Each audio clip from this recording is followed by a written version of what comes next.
Nous venons à Dieu par intérêt, mais nous y restons par amour pour lui. Il nous faut savoir que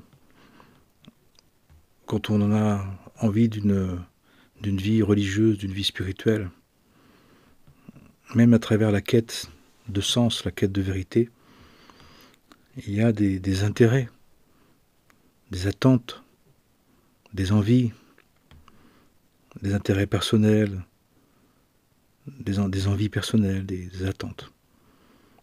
Mais il faut savoir qu'au fur et à mesure qu'on suit le divin, et il le dit bien, Yeshua dans les évangiles, il dit « Suis-moi, suis-moi ». Il dit au jeune homme riche, si tu veux me suivre, d'abord, vends tous tes biens, vends toutes tes attentes, tous tes intérêts, toutes tes considérations pour me suivre. Bien évidemment, même si on a vendu les biens extérieurs, et souvent on vient au divin parce qu'on les a perdus, on veut les retrouver, on considère que quand même on devrait les avoir. On a en nous une résistance, à la vérité, une addiction à notre point de vue qui est très très fort. Et on dit que dans notre génération, c'est extrêmement fort. Ce qui fait que même si on suit un enseignement, même si on suit le divin, on ne se conforme pas vraiment. On ne fait pas vraiment tout ce qui est dit comme cela est dit. Soi-disant parce qu'on veut comprendre avant d'agir. Soi-disant parce qu'on ne veut pas se laisser avoir. Soi-disant parce qu'on veut quand même faire la part des choses, qu'on veut adapter. Mais tu aimeras ton Dieu de tout ton cœur, toute ton âme, de toute ta foi, toute ta force, et tu aimeras ton prochain comme toi-même, et reste pareil, reste la même chose. Tout ça pour dire que, en allant vers Dieu, en servant le divin, ces attentes qu'on a tous, hein, cette poche d'ego, de résistance, d'attente, va être déçue au fur et à mesure. Et il faut le savoir. Qui fait que régulièrement, il va y avoir du doute, de l'agacement, de l'abattement. Tout simplement comme l'expression justement qu'il faut lâcher encore une attente, encore une croyance, encore une idée. Ou alors, ça va faire des personnes qui vont devenir très traditionnalistes, très intégristes, très fixés, très figés.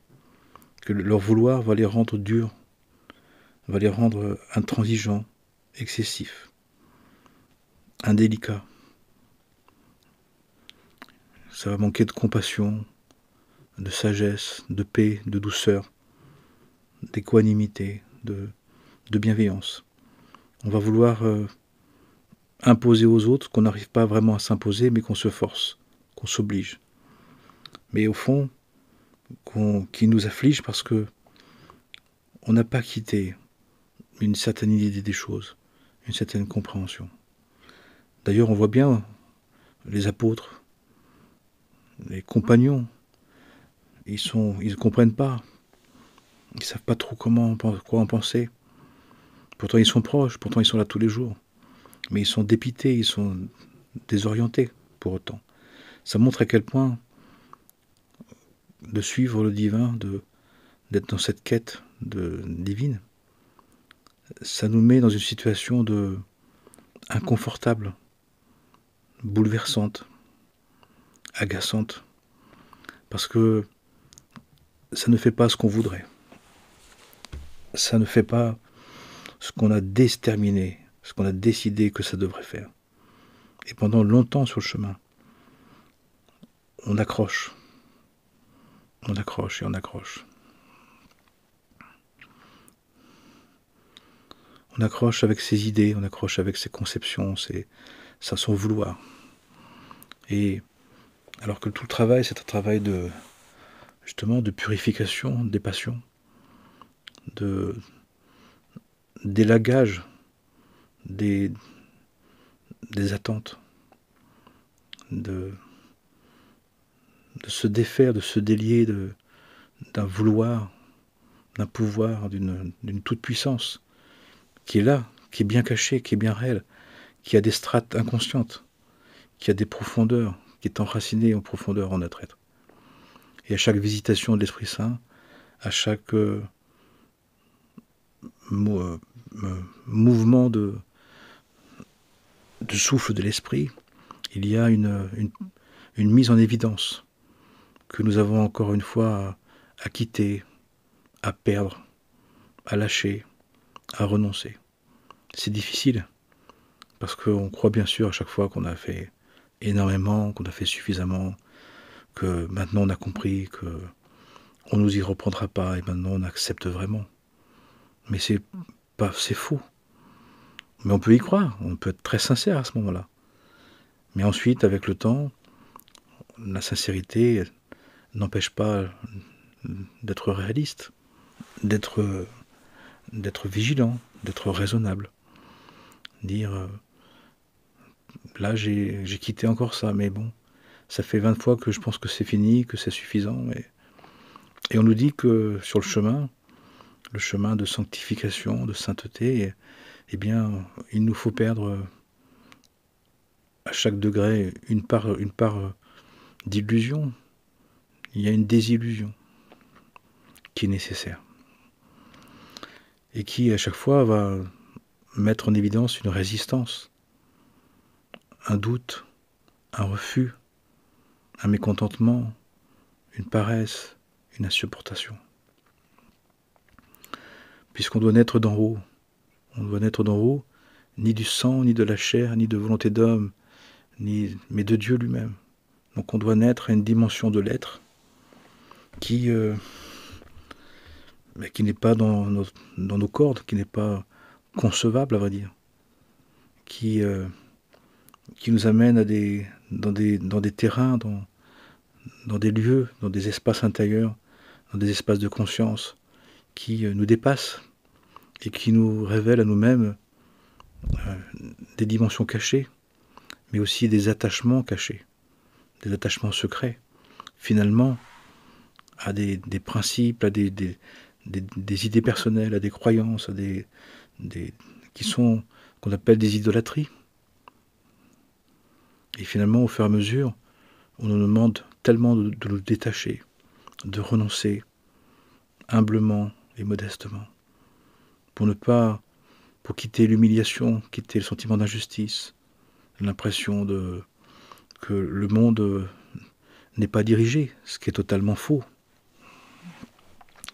Et on peut dire que dans ce chemin-là, il y a deux grandes parts. La part où on donne sa vie et la part où on perd sa vie. Bien sûr, au départ, on donne sa vie. Mais on donne sa vie, mais on veut que Dieu vienne dans la nôtre. Seigneur, viens dans ma vie personnelle. Viens dans la vie que je conçois, que j'imagine, que je veux, que je désire, que j'ai pas eu à cause de... que je voudrais encore, que je voudrais autrement. Mais je veux que Dieu vienne dans ma vie. Mais Dieu nous dit, suis-moi. Il ne m'a pas dit, je viens pour te suivre. Suis-moi. Et pour ça, lâche cette vie. Lâche la vie que tu avais rêvée. Lâche la vie que tu voulais. Lâche la vie que tu espérais. Bien évidemment, on l'entend, on l'a tous lu, on l'a appris, on le récite, on le dit aux autres, mais on ne le fait pas vraiment. Et le divin, pour autant, lui ne va pas changer les choses. Les lois sont incorruptibles, les lois sont intangibles. Donc au fur et à mesure, il va nous aider à nous passer de cette vie qu'on voulait. Mais il y a un moment où il va falloir passer à l'étape suivante, c'est pas simplement de donner sa vie, mais de perdre sa vie. Parce que pendant longtemps, on est d'accord pour donner sa vie autrement, mais on veut quand même sa vie. On est attaché, on est lié, on a vraiment envie. Il nous faut beaucoup de temps pour vraiment renoncer, pour vraiment nous satisfaire, pour vraiment vivre simplement, vivre ce qui est possible de vivre. En nous, il y a différentes strates de conscience qui résistent, qui refusent, qui repoussent. Il faut le savoir, c'est normal. Mais pour autant, il faut les traverser. Et on ne connaît pas bien, chacun et chacune, on a plus ou moins des couches de réticence, des couches de peinture à enlever, des vieilles conceptions, des vieilles peintures, des vieilles pensées, des vieilles cogitations, des vieux ressentiments, des vieux vouloirs à enlever. Combien de temps ça va prendre, combien de fois faudra? Un certain nombre qu'on ne connaît pas. Et puis à un moment donné, quand tout ça sera fait, quand la porte sera mise à nu, qu'on aura trouvé le bois originel, peut-être le bois de la croix, que l'on doit porter, en notre nom, avec pesanteur, lourdeur, avec difficulté, et en son nom, avec aisance et légèreté. Et bien plus, avec un joug aisé et un joug léger, et une charge légère. Un joug aisé et une charge légère, dit-on. Et là, eh bien, c'est le moment où on va commencer à rentrer dans les degrés de perdre sa vie. C'est-à-dire, non pas qu'à renoncer, mais à la perdre. Dans les degrés du renoncement, il y a encore des degrés d'attachement. Mais dans la degré de perte, il y a des degrés d'humilité qui vont nous faire passer par des degrés d'humiliation, des sentiments d'humiliation. Nous allons devoir traverser les humiliations, les idées d'humiliation. Parce que chaque degré d'humilité nous confronte à un degré qu'on peut vivre comme une humiliation. C'est un chemin rigoureux, c'est un chemin intense, c'est un chemin sûr, mais c'est un chemin qui doit être vécu comme il a été mis en place. Qu'on le veuille ou pas, qu'on le sache ou pas.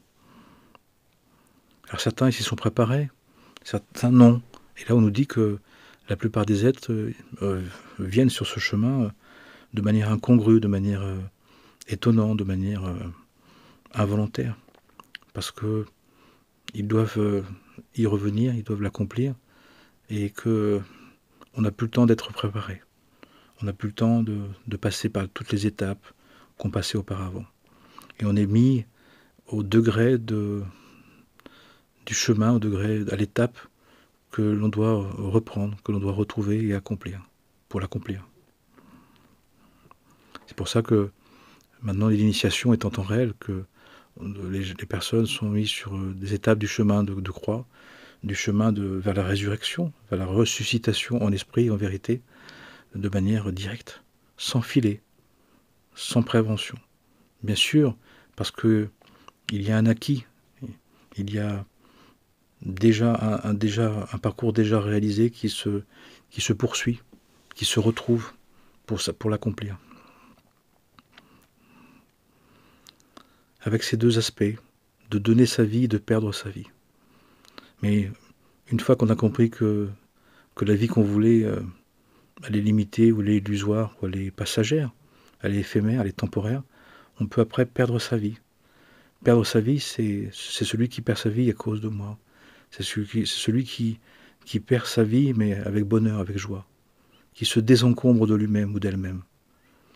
Et là, il y a une sécurité, il y a une paix, une tranquillité. Et on voit que finalement, on a l'éternité pour se réaliser. On a l'éternité pour se réaliser. Que les choses se feront, que l'accomplissement se fera, et qu'on peut vivre intensément chaque étape, l'étape dans laquelle on est, qui peut durer même toute une vie, qui peut durer toute cette vie. Peu importe, on continuera d'une manière ou d'une autre, et on s'accomplira. Ce qui fait qu'on peut très bien, qu'on peut au fur et à mesure s'apaiser,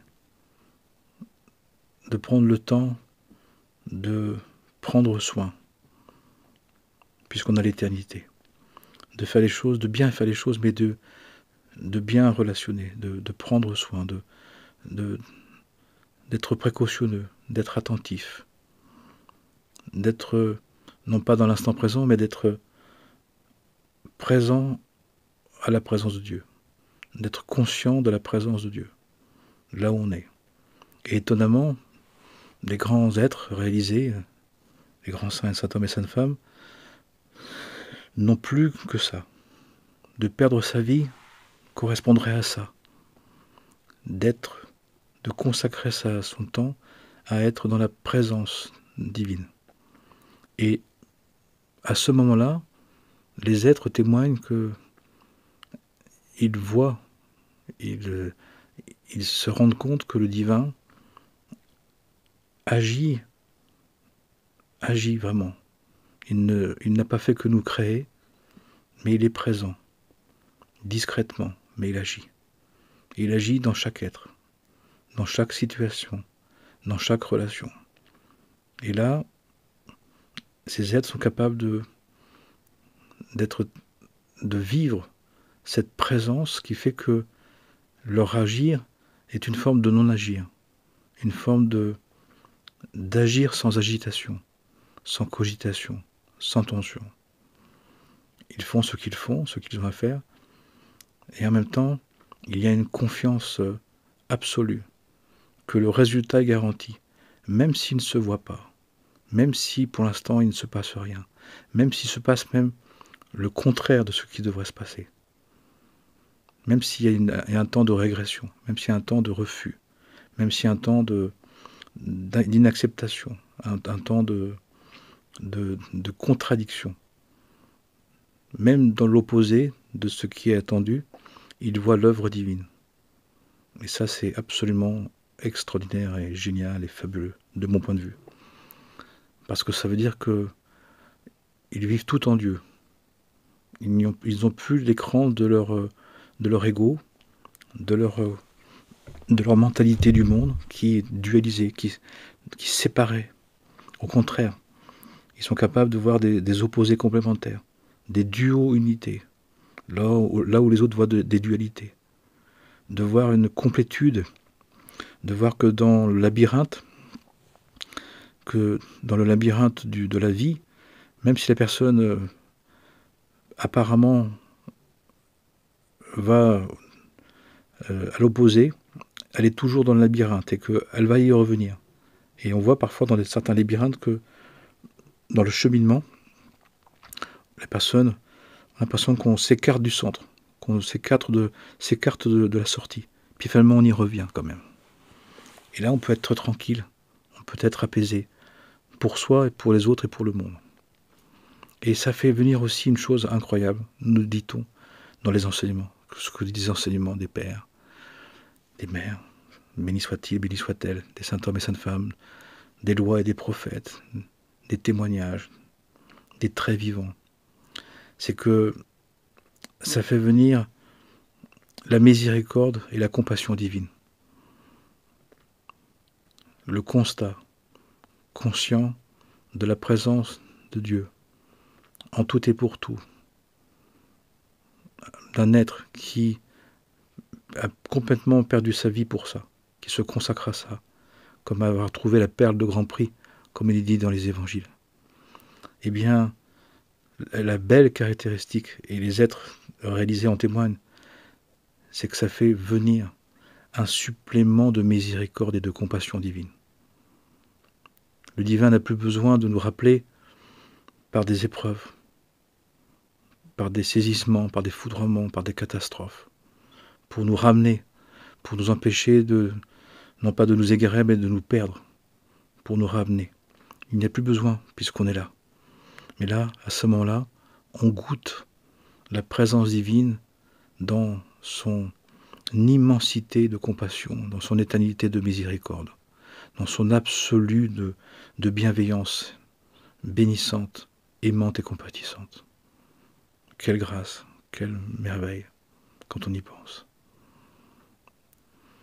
Et ça nous est disponible à chacun, si on le veut, si on le souhaite, si on y tient, si on y reste. Puissions-nous en avoir envie, puissions-nous le désirer les uns les autres, les unes les autres, à notre manière, pour qu'on puisse l'accomplir et ainsi participer à être ce levain de la terre, ce sel de la terre. Pas trop de sel ni pas assez, mais suffisamment pour que le goût de Dieu, que le goût de sa miséricorde, de sa compassion, de son infinie bienveillance et de son amour pour sa créature, nous, l'humanité et la création, se révèle et nous aide à passer cet état d'humanité avec la plus grande douceur, la plus grande harmonie, la plus grande facilité, avec tranquillité, avec facilité, avec douceur. Que la péridurale divine de miséricorde, de compassion, de bénédiction vienne intensément, de manière décuplée, de manière exceptionnelle, pour que l'on puisse passer cette naissance d'en haut pour l'humanité, pour préparer cette venue messianique dans les meilleurs termes, que l'enfant divin naisse et avec une immense douceur, dans la grâce de Dieu, pour tous et chacun, sans exception, pour le bien de tous et le bien de chacun et de chacune. Et le bien aussi entre nous, pour que nous puissions vivre enfin ce monde dans sa dimension de réalisation, d'accomplissement, de réveil, d'éveil spirituel, de grandeur divine. Amen et Amana.